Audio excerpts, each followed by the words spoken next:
Good morning and welcome to Seattle Atheist Church. At Seattle Atheist Church, we call ourselves an atheist church because you will never hear anything supernatural promoted from the podium. Let me start off by saying our creed. Seattle Atheist Church was founded on the principles of scientific naturalism and secular ethics. Truth claims are attempted here, and we stand ready to revise our thinking in light of new information. We attempt to be excellent to all conscious beings, and we believe in good because good works in non-mysterious ways. If that sounds good to you, then you are probably in the right place. And I'm really looking forward to the talk today, Building Community with Ritual. And so without further ado, let's welcome up Michelle.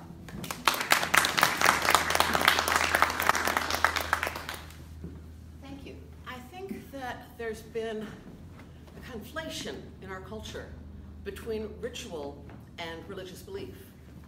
And I think that that harms us because ritual is a really powerful tool, and being able to use that tool in our lives and in our communities is actually really helpful.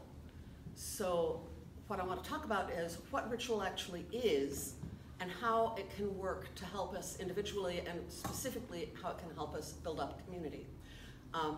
I'm sorry, I'm horrible with names, but the lovely person who did the introduction, that introduction, including saying what the creed of the church is a beginning of a ritual, right? It's a repeated action that identifies what the community is here for, what this is about, and sets the tone for what follows.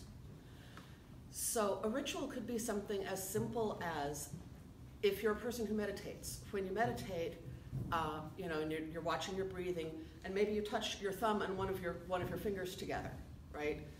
And you're centering and you're being very focused.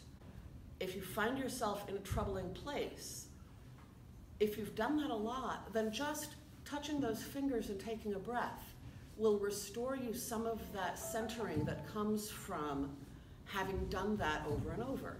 That's what a ritual is. It's a way of teaching your brain that when I do these things, this is what's coming. This is what to expect. This is what I need from you coming up. And it really doesn't matter. Ritual can be used for good purposes or bad purposes. It's a tool, and that's all that it is. But it's not something that we should ignore because it will have an effect, whether we're thinking about it or not. If every time you get home, you trip on a stair and then kick it, that's going to entrain your brain that coming home is really frustrating and dangerous. Whether you're thinking about doing that or not, that's what's going to happen. In my family, I'm odd in any number of ways, and one of them is that I have an intentional family in California. It's 3 unrelated adults who have decided to share our lives and try to make things good for one another as a family. In Northern California, and probably in Seattle, that's not really all that unusual, but it's certainly not Leave It to Beaver. And early in the time of our actually sharing a house, one of us got home and somebody else in the household saw them coming in and subverted and inverted the Leave It to Beaver paradigm and said, "Hi, honey, you're home." And it's become for us a ritual. When someone comes home, anybody who's aware of them coming through the door says, "Hi, honey, you're home." And then they say, "Hi, honeys, I'm home." And it's a welcoming and a support of one another and saying, this is our home. This is where we are safe and loved and wanted. And if I get home and everybody is in some other part of the house, I find myself, I put down my things and I sort of wander around the house wistfully going, "Hi, honeys, I'm home," until somebody says it.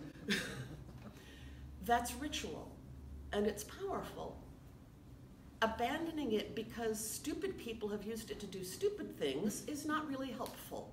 It's sort of like, you could walk from here to Tukwila, or you could take a bus.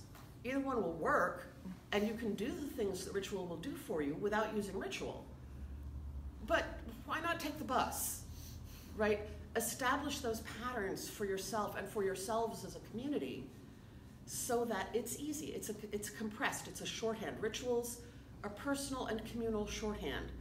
It lets you convey meaning and intent quickly and get on with your business. It may come up in any variety of ways. You may have things that you're doing now that are ritual behaviors. There are cultures, for instance, that use the phrase, "in the time when the animals talked." And that says, hey everybody, here comes a story. Hush, listen to the story. There's a role-playing game called Polaris that is very story-focused, and when you begin a session of the game of Polaris, whoever's coordinating it says, long ago, the people were dying at the end of the world. And you're beginning to play, and you're in the play space in your mind. I would expect that a number of people here may be familiar with another ritual phrase. What have you done since the last stand-up? It sets the tone of what's happening now, what are we doing? And it communicates it very quickly and without people having to say, now, okay, so folks, a stand-up is this, and this is what we're gonna do, and it gets you there right away. They give you a reliable way to change state, right? Like I was talking about with if you've habitually meditated and done a physical action with your meditation, then doing that physical action can bring back to you some of the centeredness of the meditative state when there's something difficult happening. Repeated rituals are a way to teach my brain to expect a certain kind of focus and certain kinds of input. There's a lot of science being done now in neurology and neurobiology and neurochemistry about how this works. And anybody who's interested in that, I really strongly recommend, do your Google searches. There's some fascinating articles out there. I am not competent to summarize them accurately, so I decided not to try to summarize them at all, because I really hate it when people start talking about vibrations, and hello, that's not science. So people who have the background to really understand that thoroughly, I really strongly recommend you to look it up, because it looks like fascinating material. And it's mostly about how ritual behavior can change the way you think and feel in ways that can be productive for you. People who have engaged in a repeated ritual during the week leading up to an experiment, and then are asked to do a difficult task in the lab, if they're asked to do that ritual before they do the task, they're more confident going into the task. Brains are weird. But we can learn about how our brains work and take advantage of the ways that our brains work, and ritual is one of those ways. Organizations use ritual for a number of purposes. Like anything else, constructive or destructive, it's up to us to decide what kind of rituals we want to use and what we want to focus on in doing that. Including, of course, none at all, thank you very much, I would rather not. That's a perfectly legitimate approach. It's sort of like, I don't care for seafood. You don't have to do it. It limits you somewhat, but the world is large. There are many options. As it happens, I really like designing ritual. I have designed rituals for atheists, for pagans, for Wiccans, for Episcopalians. Admittedly, I cribbed heavily from the Book of Common Prayer. For mixed groups, for weddings, for funerals, for general celebratory gatherings. Ritual is not dependent on any particular belief structure. It helps if the people who are participating in the ritual have something in common, but even in a group of mixed Wiccans, pagans, atheists, agnostics, I believe there were some Buddhists, I don't know who else was there. I think that the wedding ceremony that I designed for Mickey and Eva to use addressed all of the people who were there in their common goodwill toward the people getting married, and drew on that as this is the common thing that we're all here for. Ritual depends on simple, clear, evocative language. It does not depend on being solemn or serious or grandiose. The ritual you design will reflect what you believe. It will do that whether you intend to do it or not. because how you design it will reflect what you believe. It's non-optional. It's writing physics. So if you were doing something like that here, you would want to look at what are our core beliefs and what do we want to say when we begin, when we end, what do we want to focus on when we open. And I really liked the reading of the Creed. I think that was wonderful. When we leave, is there something that we particularly want to take with us as we go back into a world that doesn't necessarily share our beliefs or our attitudes? And while we're here, what do we want to affirm? What do we want to build up in ourselves and in one another? So I was looking at I've been here several times as a guest. I was looking at the website. It seems to me that things that you have in common are a belief that reason is an essential component of personal growth and of making a better world. That the scientific method provides useful ways of understanding the world and of understanding ourselves. That you respect and value each other's feelings and experiences and reasoning. That you exist as a community to support one another in living a better, happier, more useful life. That new information can suggest new conclusions. And I love this one, good works in non-mysterious ways. If you were designing something for opening the service here, what would you want to include as a way of focusing? As if you were departing, what do you want to take with you? While you're here, what do you want to accomplish? Tiny bits of ritual can contribute to the focus on those things and help everybody kind of stay on the same page while they're here. Think about what result you want. How can you build the opportunity for those results into what you're doing together? Trial and error. This is a place to do science to it, right? Try and see how, if reading the Creed is not already established as a thing that you do every time that you start, what happens if you start doing that every time? Do you like it? Do you want something more? Do you want something different? Experiment and see. It's not strictly the scientific method because you're not exactly proposing a hypothesis. But it's related because you try something and see if it works for you, and if it works for you, great. And if it doesn't work for you, try something else. This isn't about doing it right. This is about doing it right for you guys. Or for any group or organization that you're part of, or for yourself in your own life. I really love our homecoming ritual. That warms me when I come home. It reminds me that I'm part of a family of people that care about me.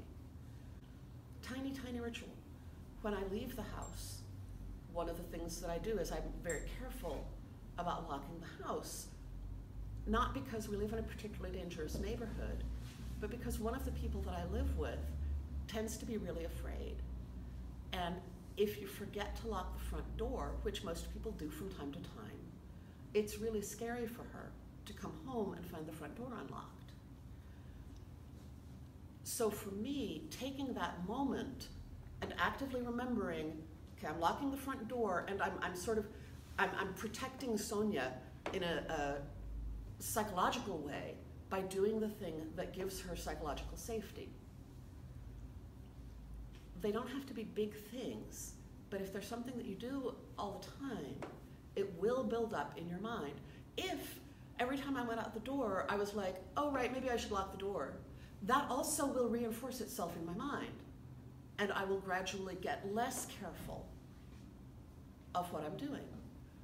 That's one of the things that they're talking about when the people who do sitting meditation and talk about being present, being in the now, is noticing what you're doing right now.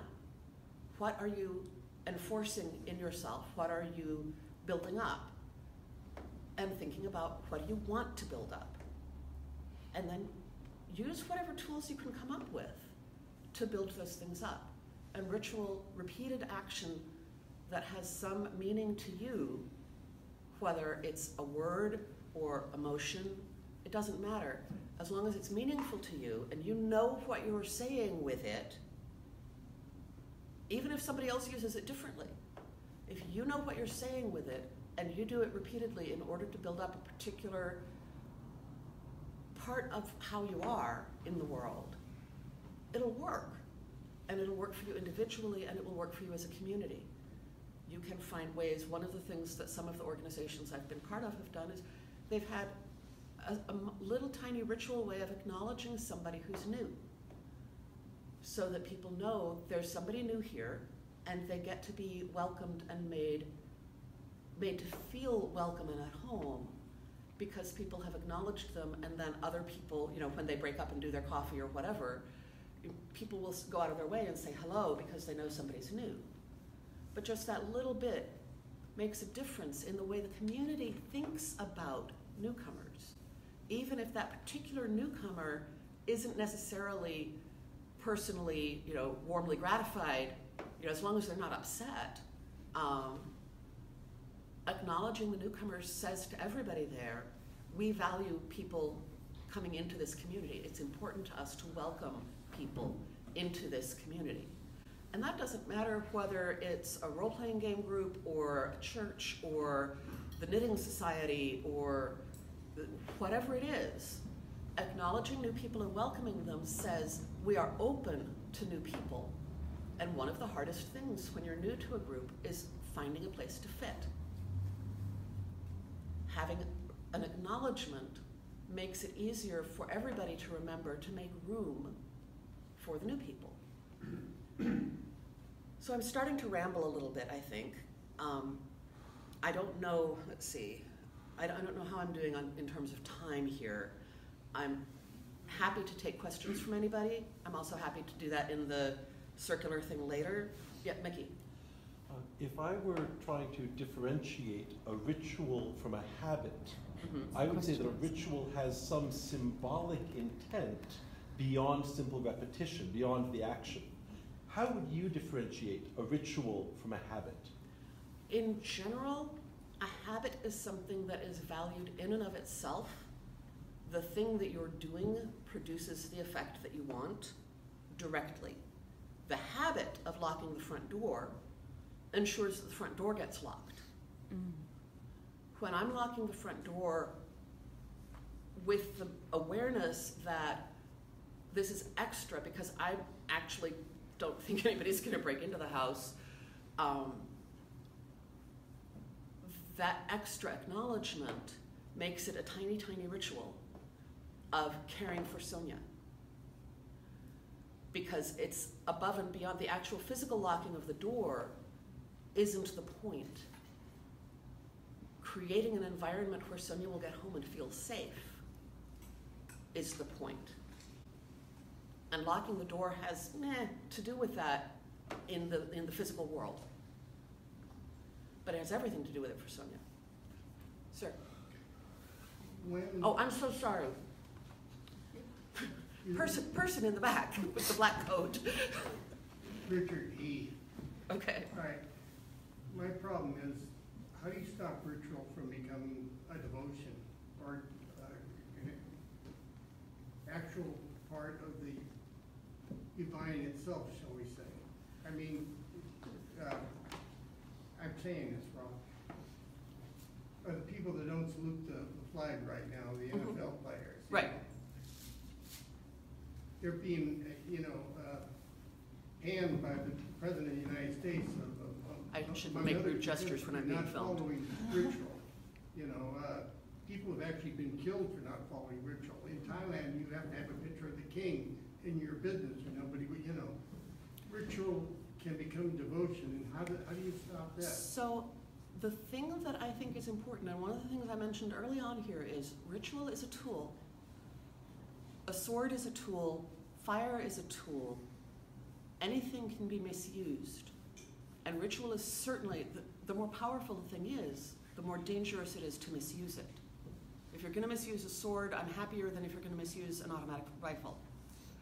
Right? I'd prefer you not misuse either of them. Ritual can be misused, and it is misused. That's one of the reasons that I really wanted to emphasize, when you're thinking about designing ritual, what are you designing it to do? because if I'm understanding correctly, the observance in Thailand of honoring a picture of the king in your house is designed to increase social unity and compliance. That's not necessarily in itself evil, but it's certainly risky from my perspective. It's not something I would be comfortable with creating as a ritual for people to do, because it risks supporting a mindset of compliance before questioning or understanding or choosing for yourself what you think is right or wrong. You can also design ritual that is specifically intended to support thinking for yourself and choosing for yourself what you think is right. That ritual, it would be very difficult to turn into the kind of devotion that you mean in the first generation. What I mean by that is the people who figure it out for themselves and who choose it are doing so thoughtfully and knowingly.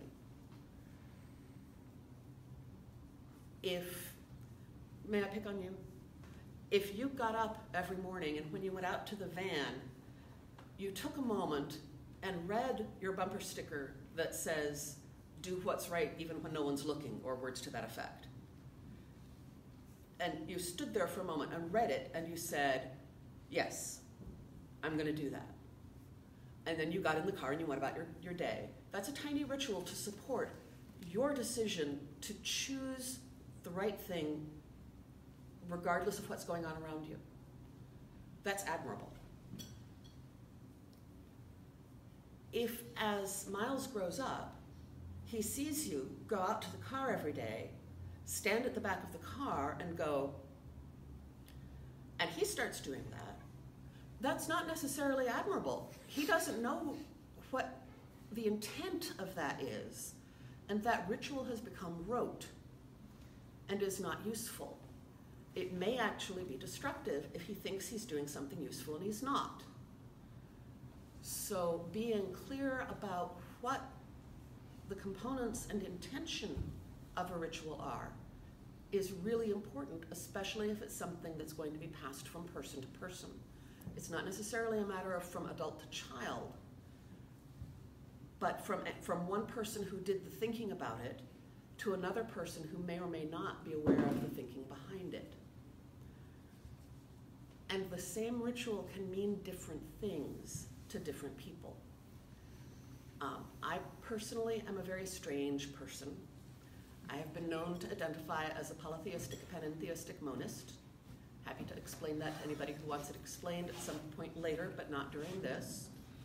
I am a third-degree priestess in a Wiccan tradition that was founded by a British traditionalist and a ceremonial magician. I am a practicing Episcopalian attending church on a regular basis. One of the things that I do regularly in church is there are points of the service where you can stand or kneel.